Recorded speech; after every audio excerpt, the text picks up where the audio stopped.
Something is happening in your chest right now. Not pain exactly, not the sharp, clean pain of something breaking. Something more specific than that, a tightening. A contraction in the center of your body that arrives without warning, sometimes in the middle of completely ordinary moments. You are washing dishes, or staring at your phone, or sitting in traffic, or doing something at work that requires a portion of your attention, and then suddenly there it is. That compression behind your sternum, that feeling of something drawing inward, pulling tight, like a hand closing slowly around something it has been asked to release. And you know exactly what those words are, and you're refusing to let out, and you know exactly when you are doing well. Not in the depths of the worst moments of this separation, not in the nights when the grief was so complete there was nothing to do but let it move through you. Not in the early days when the absence of him was so loud it drowned out everything else. It arrives now. In the moments when something in you is genuinely beginning to settle, when you have gone a whole hour or a whole morning or a whole afternoon without reaching for thoughts of him, when something that feels uncomfortably close to peace begins to surface in you. And the second it does, your chest tightens. You have probably been interpreting this as grief returning, as evidence that you are not as far along as you thought, as the connection reasserting itself the moment you try to put it down. And some part of you may have even used it as confirmation that you are not supposed to let go, that the tightening means something is wrong with the direction you are moving in. It does not mean that. What it means is the opposite of that, and understanding what is actually happening in your body in those moments is going to change how you relate to this entire final stretch of the journey. If you've been feeling this lately, that specific physical tightening that arrives precisely when you are closest to peace, leave a like and subscribe so you stay connected with what is coming next. Drop "My body knows the way" in the comments, because your body is not working against you right now. It is completing something, and this script is going to walk you through exactly what. Before we go further, I want to put something in front of you. Because what you are inside right now, this specific turning point, the moment the anger stops performing for an audience of one and starts becoming something entirely yours, this moment has a cosmic shape that is particular to you, not to twin flames in general, not to the divine feminine in general, to your birth chart, your soul contract, your specific karmic signature with this person. A twin flame union personal reading is built from your coordinates alone. Your name, your date of birth, your time of birth, your place of birth. What you receive is not a general reading. It is a map of your specific journey. Read through the actual blueprint of your chart, where you are right now in this connection, what the universe is currently building in the space between you. What your soul contract with this person truly contains beneath the surface of what either of you can see from inside it. You get a personal audio reading delivered straight to your inbox, and a detailed written report you will return to again and again as the stages unfold. The link is in the description. Here is what is actually happening. Your nervous system has been living in a particular configuration for the entire length of this separation, not because you chose it, not because you are doing something wrong, because the nervous system does what it is built to do, which is organize itself around what it perceives as the most significant relational reality in your environment. And for the full length of this journey, that reality has been him. The connection, the unresolved space between you. The relationship that is present in the most essential parts of your interior life, even when it is completely absent from your external one. Your nervous system built its whole architecture around that presence. It calibrated its baseline state to include him as a primary organizing signal. He is what it has been in relationship to, even during the silence, even during the no contact, even when weeks go by without any external reminder of him at all. The nervous system has been carrying the imprint of him in its operating system, the way a phone carries its primary network, even when it is in airplane mode. The signal is off. The connection is suspended. But the configuration that was built around that signal remains. This is not a psychological metaphor. This is a description of what the nervous system literally does. Stephen Porges developed what he called polyvagal theory over decades of research into the autonomic nervous system. What he found, and what has quietly reframed how we understand human connection at a neurological level, is that the nervous system does not simply switch between calm and stressed. It has a far more sophisticated hierarchy of states, each with its own biology, its own set of behaviors, its own experience from the inside. At the top of that hierarchy is what Porges called the ventral vagal state. This is the state of social engagement, of genuine ease, of being present and open and connected. The state in which digestion works correctly and your face makes expressions that invite closeness and your voice carries warmth, and you can actually hear other people without hypervigilance, filtering everything through threat detection. Below that is the sympathetic state. This is the fight or flight activation, the one most people know as stress or anxiety. Heart rate elevated, muscles primed. The system scanning for danger and mobilizing resources to deal with it. And below that is the dorsal vagal state, the oldest part of the system, the freeze and collapse response, shutdown. Dissociation, the state the system drops into when the threat is perceived as too large or too certain to fight or flee from. What makes polyvagal theory so specific to what you are experiencing right now is this. The nervous system learns what's safe is through repetition, through the accumulated experience of what it has been in relationship to over time. And when you are in a twin flame separation of any significant length, the nervous system does not maintain its original configuration while waiting for things to resolve. It adapts. It rewires around the reality it is actually living in, which means it has been building its definition of baseline, its sense of normal, its calibration of what safety feels like, around the specific state of being in this particular form of separation, which means peace, actual peace. The absence of the low-grade activation that has been running in your system for this entire stretch does not feel safe to your nervous system. It feels like an alarm.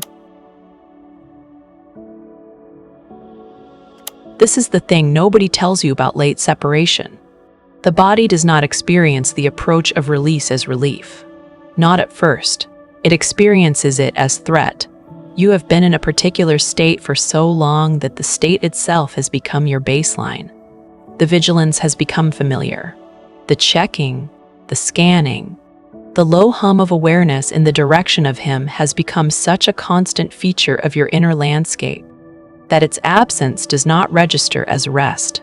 It registers as wrongness, as something missing, as a signal that something is about to go wrong, that you should prepare, that you should reach for something to fill the space before you fully feel how strange it is to not be carrying him the way you have been carrying him, the way you have been carrying him.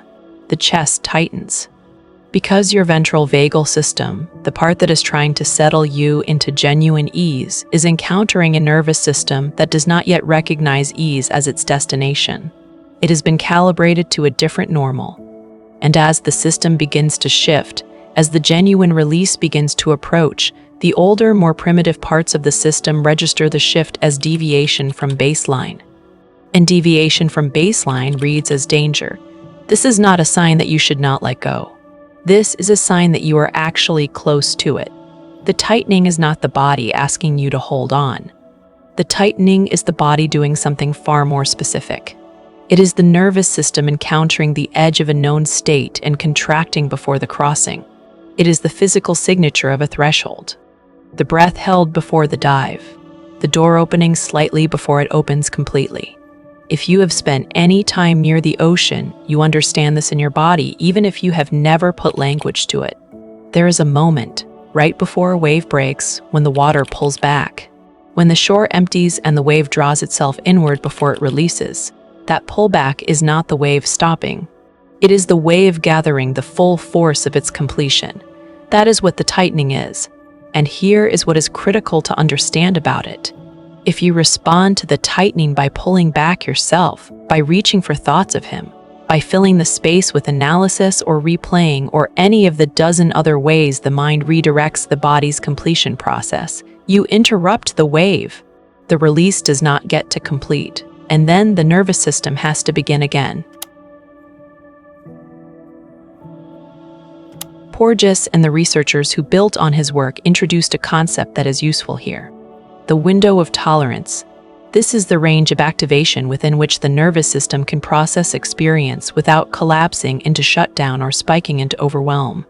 Inside the window, you can feel things and stay present with them. You can experience grief without becoming consumed by it. You can feel the pull of the connection without being pulled under by it. You can let feelings move through you rather than needing to immediately manage them. Outside the window, the older protective states take over. Below the window, freeze, dissociation, the flatness that makes it hard to feel anything at all. Above the window, the sympathetic spike, the racing thoughts, the chest that feels like it cannot get enough air, the hypervigilance that scans everything for information about where he is and what he is feeling and whether the distance is permanent.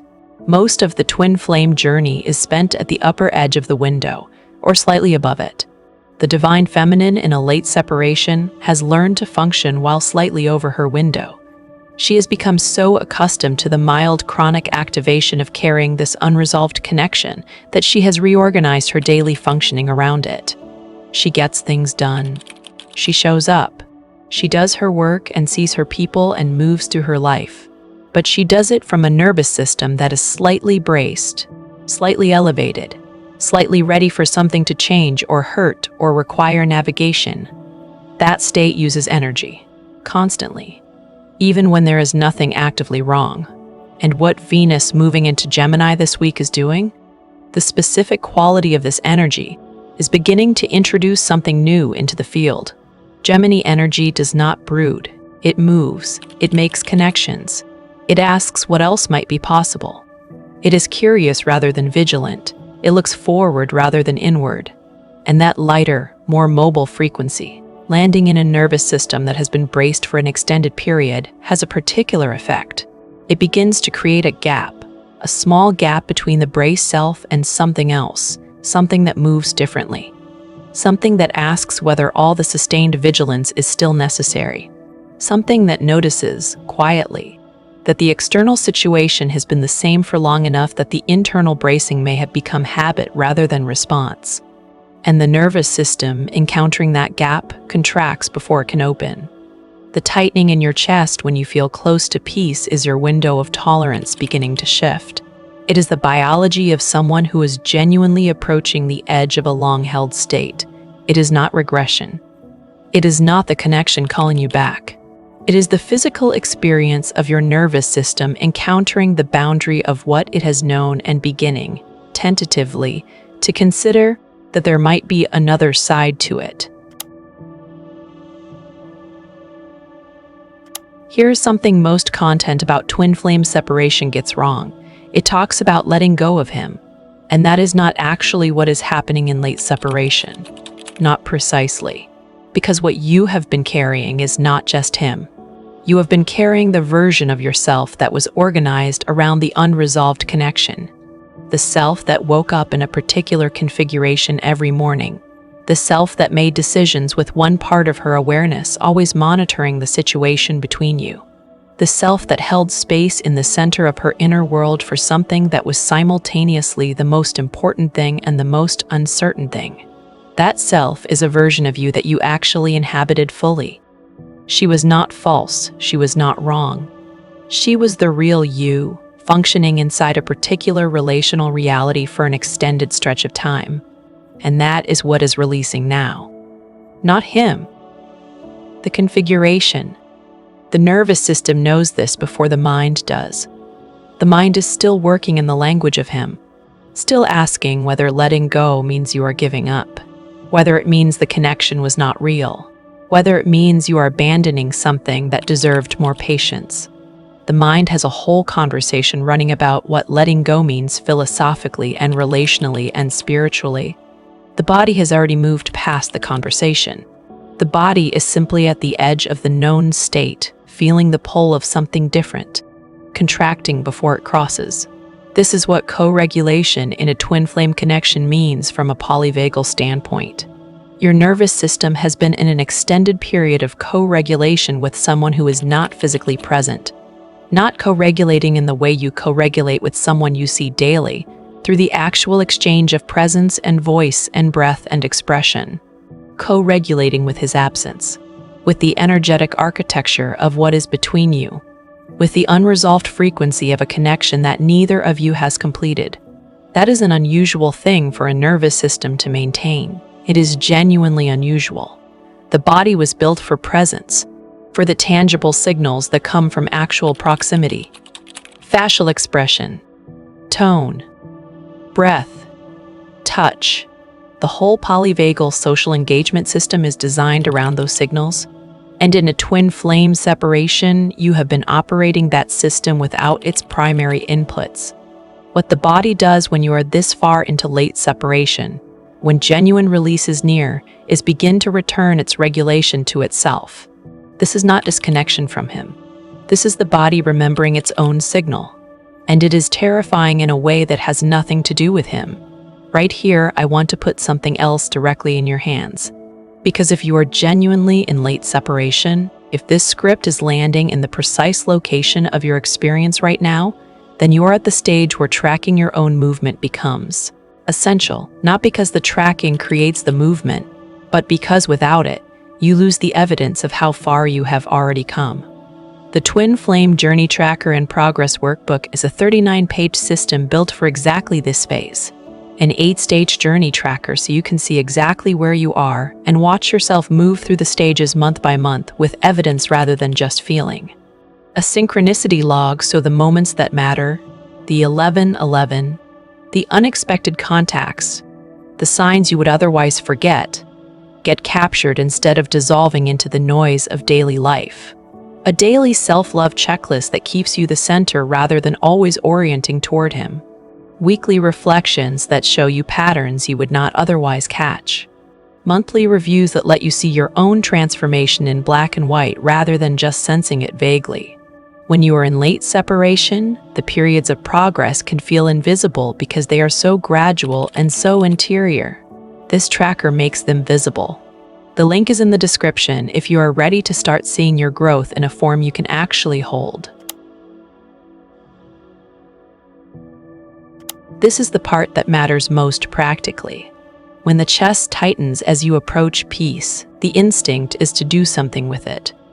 To think your way through it, to reach for an explanation, to analyze what the tightening means about where you are or whether you are ready or whether something is being communicated between you that you should be paying attention to. To fill the space between you and the sensation with language, with interpretation, with something that makes the tightening manageable by making it mean something. Do not do that. Not because the meaning is not there, but because the tightening is not asking for interpretation. It is asking for something different. It is asking to complete. The polyvagal system, when it encounters a threshold state, resolves through a specific mechanism. Not through understanding, through presence. Through staying with the physical sensation long enough that the nervous system receives the signal that the environment is safe, that the state can be tolerated, that it does not need to activate the older protective responses, that something else is available here. What that looks like practically is very simple and very difficult. When the chest tightens, stop. Do not redirect the attention away from it. Do not immediately breathe in the way someone told you to breathe to calm down. Do not reach for something to fill the space. Do not pull out your phone. Do not make a cup of tea and turn on something to watch. Do not call someone. Do not journal about it.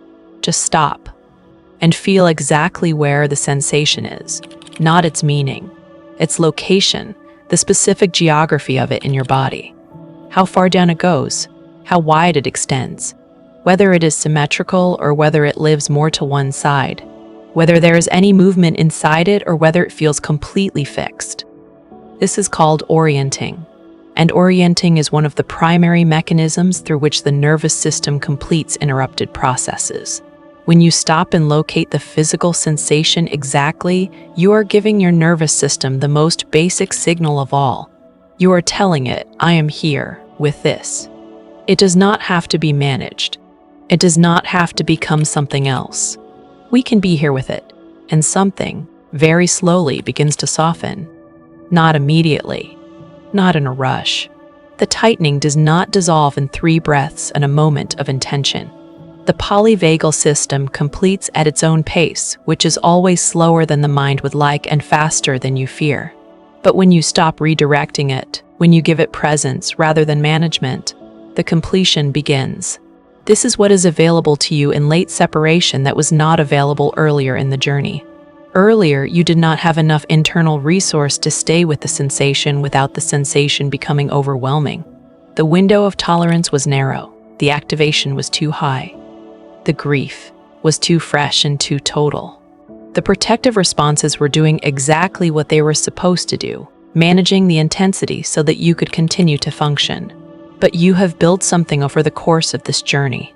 Through the work you have done, through the processing that has happened even in the moments when it felt like nothing was moving, through the slow accumulation of seasons of carrying this, you have built something inside yourself that can now stay present with what the body is completing. You are more resourced than you realize. The tightening is not evidence that you are not ready. The tightening is the sensation of someone who is ready encountering the threshold of the final crossing. He is in a completely different kind of tightening right now. Not at the edge of release, at the edge of recognition. The divine masculine in a twin flame separation has a particular relationship with his nervous system that mirrors hers in structure, but is inverted in its presentation. Where she is carrying the activation of an unresolved connection while doing the work to process it, he is carrying the same activation while doing everything available to him to not process it. This has a specific cost. A nervous system that is chronically carrying unprocessed relational material develops what Porges described as a kind of maintained surface regulation. The system looks calm from the outside. The behavior looks normal. The daily functioning continues. But underneath the maintained surface, the sympathetic activation that has never been allowed to complete sits in the system like water behind a dam, adding pressure that cannot be named or located but that is absolutely present and absolutely accumulating. This is why the divine masculine in the avoidant pattern is often genuinely confused by his own behavior. He is not performing distance. He is not strategically staying away to create longing or manage power in the dynamic. He is operating from a nervous system that is associated the ventral vagal state, genuine ease and openness and social engagement, with the specific threat of full exposure in this connection. His system does not know how to open toward her without the alarm going off. The alarm is not a decision. It is a physiological response to a state that his nervous system has categorized as dangerous. He did not categorize it consciously. His history did it for him. What the Venus into Gemini frequency introduces into that contained system is something subtle but specific. Gemini governs communication and the movement of thought. Venus in that sign places relational feeling directly into the domain of language, into the impulse to name and express and make contact through words. And for someone who has been holding the interior experience of this connection without language for the entire length of the separation, that pressure toward naming has a disruptive quality. Something is forming in him that wants to become a sentence. It is not ready yet. It is not close to ready in the way that means contact or action or any of the external moves the mind will want to reach for as signs. But in the interior, something that has been held below language is beginning to approach the threshold where language becomes possible. And when something can be named, it is significantly harder to keep contained. He feels the cost of the containment differently now than he did 6 months ago. 6 months ago, the distance was a relief. The structure of it was functional.